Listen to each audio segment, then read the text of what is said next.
All right, high rollers, we've had this guy on before a few times. WSOP bracelet winner, 1993, 7-card stud, reached the main event, final table in 1994. That's the year of Russ Hamilton. Just finished third at the LAPT horse event, proving again that he's still got game. He's one of the most recognizable faces in the LA poker scene. And he's joined today by his better half, his wife, a columnist for Gaming Today at gamingtoday.com. She writes the poker scene column there. Her latest series is called Pioneering Women in Poker, and she's just penned a 2-part piece on Phyllis Caro. Patty Chavira and Robert Turner join us. Welcome, guys. Thanks for being high rollers today. Thank you so much. Thank you, Derek. So listen, my sister lives in Mission Viejo, and my brother-in-law posted on Facebook today a beautiful LA sunrise. I mean, it's got to be another beautiful day on the West Coast. You guys got it made out there, right? Well, for the past 3 weeks, it's been a lot of rain. We get like one sunny day and then rain. But starting today, it's going to rain a little bit today and then should have beautiful weather the rest of the year. Every day you wake up, it's 65 to 85. Yeah, it's got to be tough.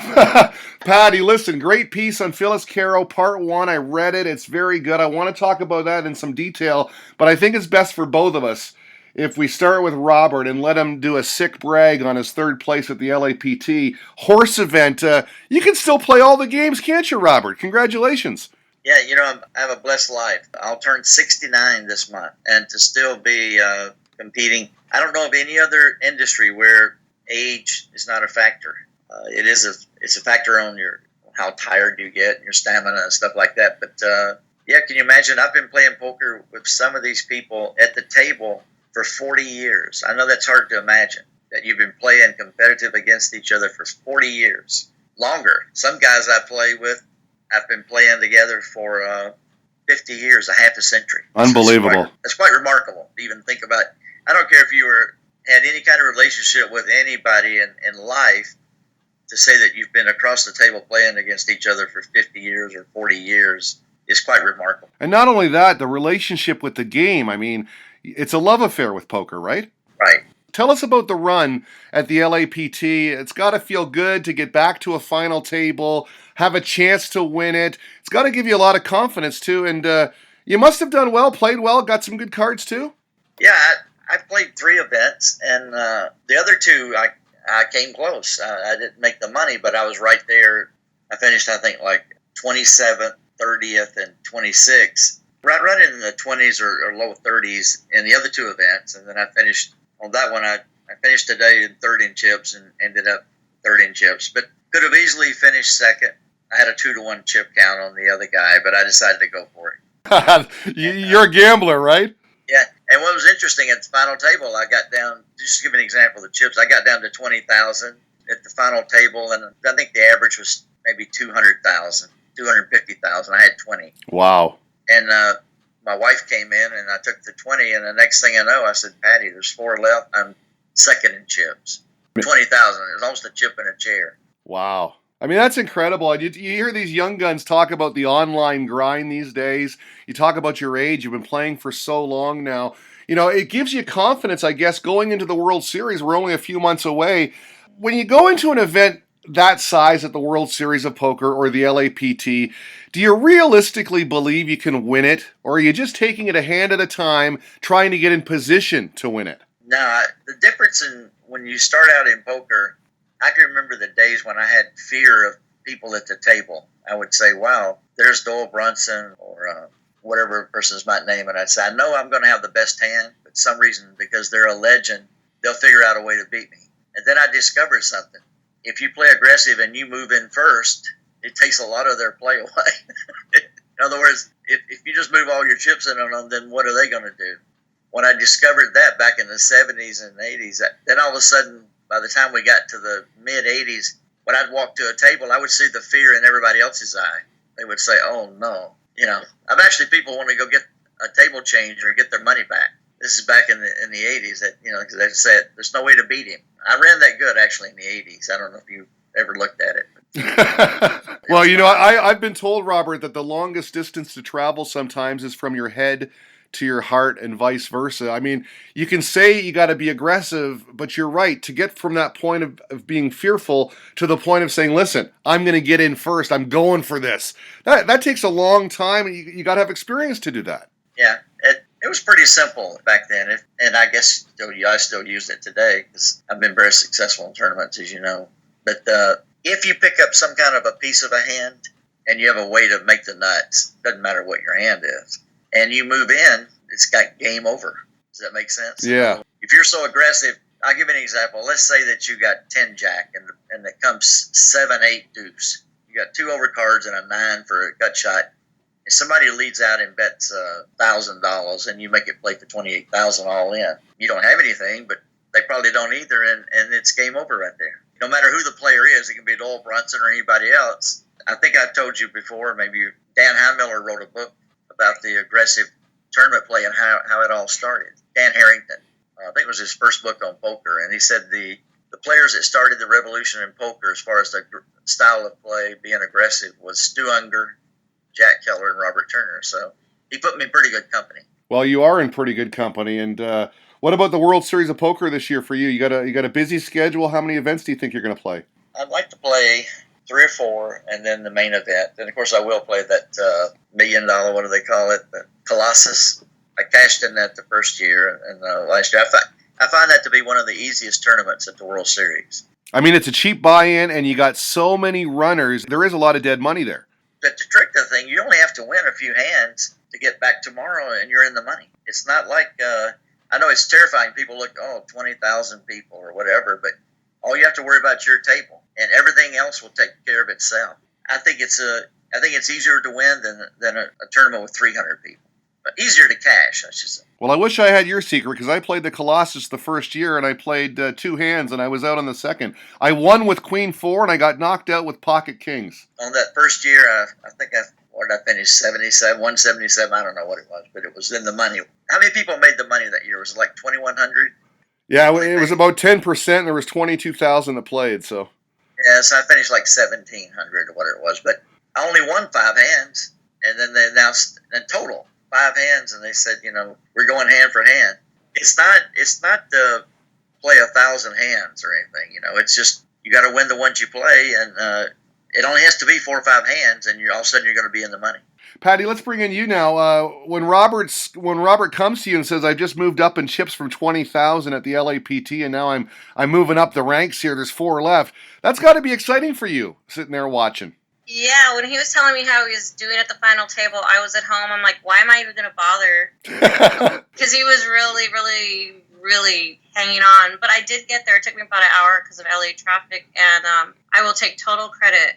Absolutely. Just everything around once I got there, because he would come and talk to me. At the end, he is the chip burner, so I could see him playing a little too aggressively. So I would try to slow him down, and I just try to support him, and I think it helped. You got to love that name, the chip burner. Yeah, not really.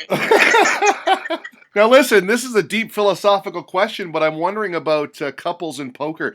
Is it easier for the relationship that you're both involved in the game, or does it make it tougher? Well, that is a tough one. But she thinks she's the best player, so that makes it a little difficult. When you have somebody that's been playing only about 10 years and they start questioning your play, and you're thinking, it's so much deeper than that. I'd like to talk to you about it, but I know you're not going to listen. I mean, it's your wife. What can you say? I'll tell you what, that goes both ways, Robert. Yeah, well, I'm in a relationship. I can't say much. I just have to, at this stage of my life, I just have to listen. Happy wife, happy life. Yeah, it's a smart strategy. Listen, Patty, you've got this piece in GamingToday.com. First of all, tell us about your work at Gaming Today. You're covering the LA poker scene, correct? Yes, exactly. I started covering the World Series for Gaming Today, I believe, 2 or 3 years ago, and then it just became a regular column that I do 3 weeks a month, and then Robert does the 4th column. So we combine. So pretty much we're writing a weekly column for Gaming Today. So yes, I focus on the LA poker scene with profiles, and there's so many tournaments here in LA. I never run out of material. Well, first of all, how about the scene in LA for poker? I mean, it is the Mecca, right? You've got so many casinos there. You've got 2 of the largest in the commerce and the bike, and the cash game action is unbelievable. Yeah, unbelievable. People don't realize, as Robert says, I've only been playing poker for about 10 years compared to his 50. And, I always thought, Vegas was it. I even moved to Vegas to play a little bit of poker. But the games aren't there. The mix of games aren't there. And finally, we both wrote about it, that LA is the center of the poker universe. If you want to be a professional or just recreational, every game is running 24 hours a day. I mean, it's just, I can't even, LA is it. LA is it. Okay, Phyllis Caro, you've got this series called Pioneering Women in Poker. Phyllis Caro, I read part 1. Sounds like an amazing woman. Oh my God, I can't even. First of all, she's one of the nicest people you'll ever meet, which is very difficult in poker. If you've been in the industry long enough, she just stands out. But what an awesome woman she is. And the fact that she's done so much, just not because her name is Carol, but herself and her integrity. It's just, her story is amazing. I'll admit that when I was reading it, I was quite surprised because when you hear the name Caro, of course you think about Mike and the Mad Genius. He's a prolific writer, the Book of Tells, his University of Poker. So I was surprised to learn that Phyllis is so involved. I mean, she was there way back in the early 1970s when everything started, right? Yes, she was there, and same thing. We've known her. Robert's known her forever, and I met her when I met Robert. But I had no idea too how she is there at the forefront of poker history. I mean, her story is so amazing. And the second part will focus on her time at the Bicycle Casino, and she just helped be there to clean up poker. Her, Mike, and George Hardy. That'll be the focus of the second article. Yeah, I can tell you a little bit about here that show you the history of poker. George told me when he went to Vegas, and he had a dream of building the largest card club in the world, which ended up being the Bicycle Casino. And it was true in Vegas. The dealers wore black and white. There were no uniforms. And the abuse the dealers took from players in the 70s and early 80s is hard to imagine today. And keep in mind that cigarette smoking and things like that were just common at a poker table. And they would just abuse the dealers, blow smoke in their face and cuss them and throw cards. I know of one player tried to set a dealer on fire, took a cigarette lighter and tried to burn them up. I mean, it really was bad. And George's idea was to clean it up. He hired Phyllis to get the job done. There was a lot of cheating back then, right? Right. It was difficult to navigate through, and especially a lot of it came out of Gardena, California. That was where they all trained. And I became general manager of a casino there in 1986. And I had 3 problems to deal with. Actually, one was the casino had no business. The second was the drugs. And third was cheating. So it was quite and hand you the keys to a casino, and those are your 3 problems to clean up. It's you have no business, and it's the parking lot's full of drug users, and what games you have, they're all cheating. So I can remember those days of trying to clean up poker. But going back to Mike Carroll, George wanted stationary dealers instead of everybody dealt themselves in the old days, and he hired Mike Carroll for the integrity, and Phyllis put together a staff and trained them to try to stop the abuse. It was over. George told every rounder in California, your days of cheating, if you come to the Bicycle, it's over. We're going to run an honest casino here. And it changed history of poker. You can go back to, I can remember when Phyllis Carroll and Marshall Wagner, and they got together and they said, we're going to stop cigarette smoking. And they said, well, probably 70% of the people smoke. And they said, well, you'll lose all your business. And they bit the bullet and just fought for these players. I mean, it was a bloodbath. We'll never go back to the Bicycle if you try to stop us from smoking cigarettes in the tournaments. And we won't play any more tournaments. But she stood strong and said, no, it's a no smoking tournament. And that changed everything. And Patty, she started as a dealer and took that abuse that Robert's talking about, worked her way all the way up to the point where she was at the forefront of the Bicycle Casino hiring and auditioning dealers, right? She's done all the jobs in the casino. Oh, yeah, absolutely. After I believe that, what was it called, the dealer coordinator, then she went up to one of the first, if not the first, women tournament director at the Bicycle Casino, which will be, I believe, in the second article. So, yeah, she raised all the way to what, vice president of operations. Of the largest card club in the world at the time. And one thing I found interesting, too, is that she actually helped Mike with some of his books. Yep, that's a secret behind every male writer. I'm sitting with one right here. Tell us the secret. Yeah, marry an English major. That's what Robert did. That's a funny story. When I met Patty, we'd been dating about 30 days, maybe 30 days, and I said to her, I didn't know much about her background. I met her through poker. I was teaching a class, and she brought her dad to the class. That's where I met her. So we're dating, and I looked at her and I said, there's several books I want to write and some things I want to do. I need an editor. And I said, honestly, looked at her and said, how good a writer are you? And she said, well, I can put two sentences together. And come to find out, she was like editor of the UCLA Bruin, and she majored in English. But not only that, I'll brag on Patty a little bit. She turned down Harvard to go to UCLA, and she won some writing awards. And she's an amazing writer, but not only that, a very, very smart woman. And she's the best poker player in the family, and like I said off the top, she's the better half. Now listen, back to Phyllis Caro. One of the things I found interesting in your article, again, gamingtoday.com. You can also check it out where I read it, which is Robert's blog at robertturnerpoker.wordpress.com, is that she was right there at the beginning. She worked in a number of different casinos, but she was there at the beginning of the game of Omaha, which you introduced us all to. She dealt Nugget Hold'em, is that correct? That's correct. She tells me things that I didn't even know myself about how it all, how it all started. And Phyllis and I have been friends. I knew her a little bit in the 70s, but got to know her in the 80s. And then, of course, I worked for her.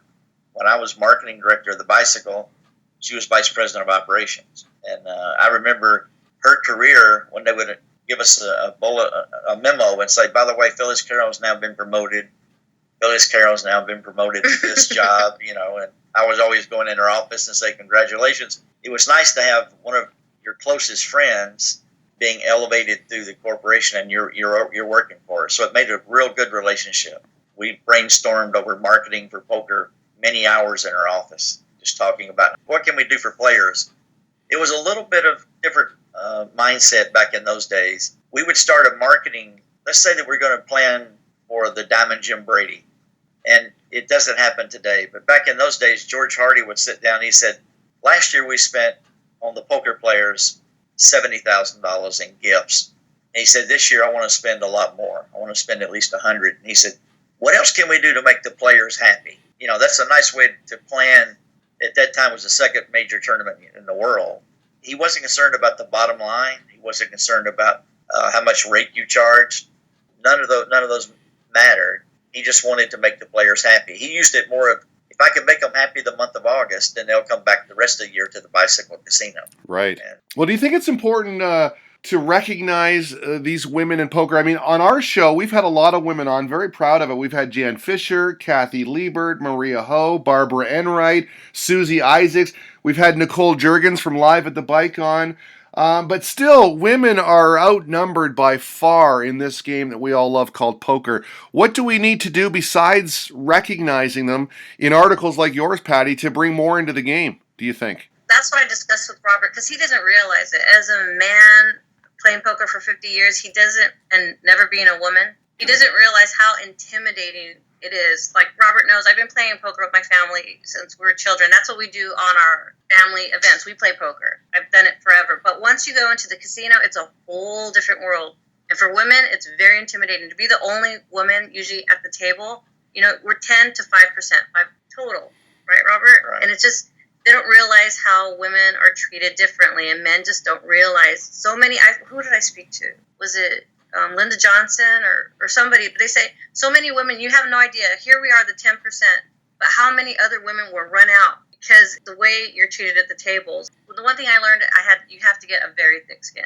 Whatever they tell you, they're just trying to throw you off your game, and you just don't let it affect you. But it's very intimidating for women. So the main thing I think is to ease women into it with these ladies events, and then, just provide support. That's what the Pink Chip Poker was, to think of a way to ease women into poker. So I write these articles, and I ask the women, what would you recommend to women who want to get into the industry? And every single woman says they would recommend it. They love it.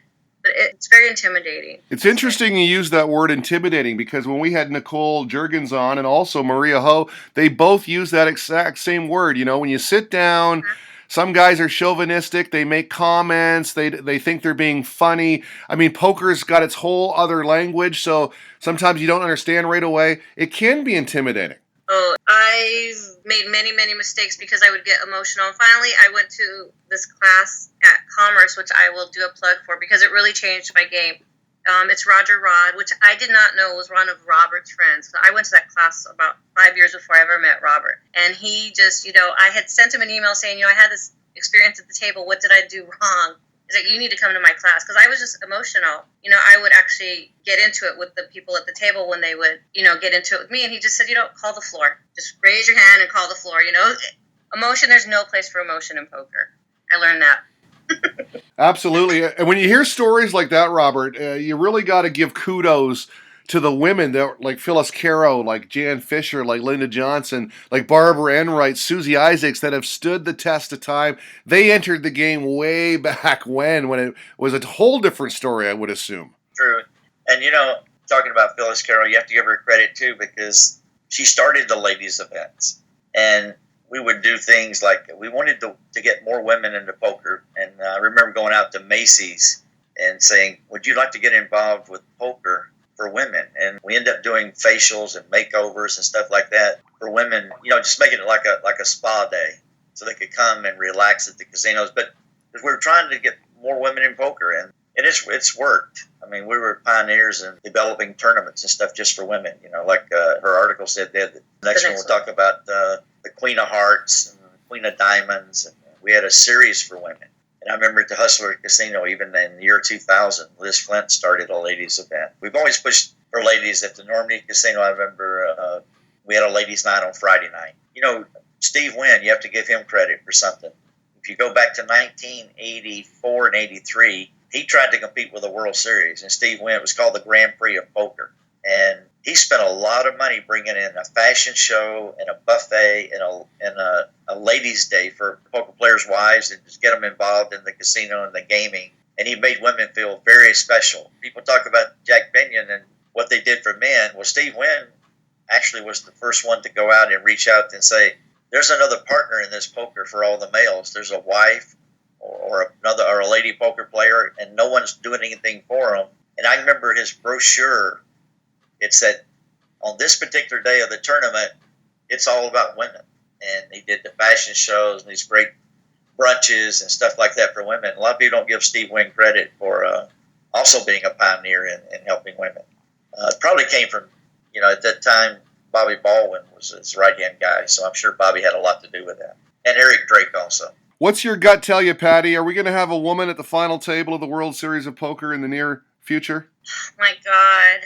I love Barbara Enright. Love her, but it is time.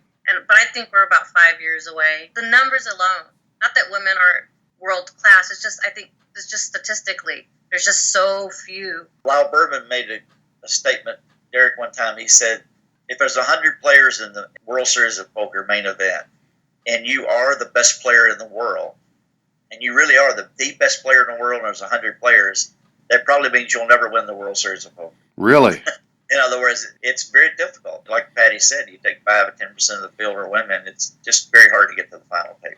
Well, listen, guys, thank you so much for your time. It's a beautiful day out there. Enjoy it. Patty Chavira at Pink Chip Poker. She writes for GamingToday.com.